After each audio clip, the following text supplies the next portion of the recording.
Pour aborder l'angle technique de ce Piaggio MP3, nous sommes venus au centre technique Piaggio, rencontrer Adriano, qui va nous préciser donc la technologie de ce MP3 et notamment ce qui se cache sous son carénage avant avec une suspension originale.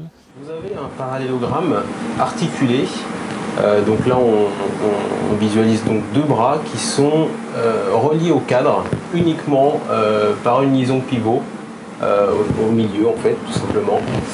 Et ensuite nous avons deux bras de chaque côté pour assurer la liaison au sol et bien sûr les roues en finalité. Nous avons un système d'inclinaison mécanique arrivant à 40 degrés maximum. Ensuite nous avons un système de blocage aussi bien mécanique qu'hydraulique. Donc la partie mécanique va se trouver ici avec un étrier. Donc quand l'utilisateur va actionner le bouton, il va pouvoir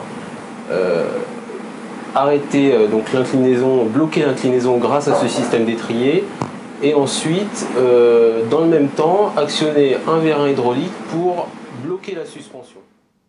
Par contre, il y a une fonction orientation qui reste identique à un scooter traditionnel. Tout à fait, on a une inclinaison, donc, comme j'ai dit, de 40 degrés, une butée mécanique comme un scooter traditionnel. Donc on va pencher le scooter, on va arriver donc à la butée maxi de ce parallélogramme et donc on va arriver donc en butée. Et pour tourner, on agit sur le guidon.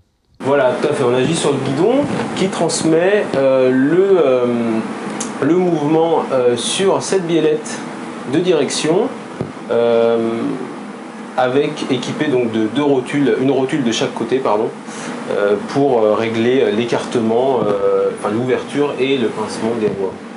La troisième fonction, c'est l'amortissement.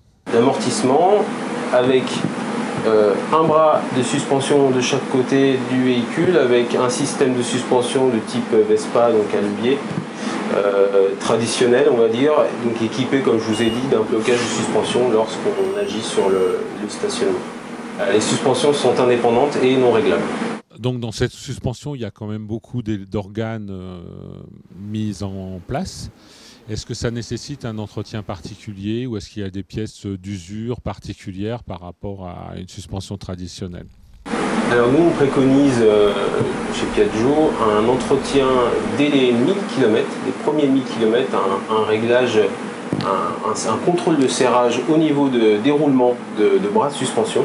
C'est uniquement ce qu'on préconise. Après ce sera du contrôle grâce à l'outil diagnostic pour déceler ou non des problèmes qui peuvent arriver par la suite. C'est surtout dû à un usage un peu inapproprié du véhicule? Ça va être un usage de type urbain avec des franchissements de trottoirs par exemple.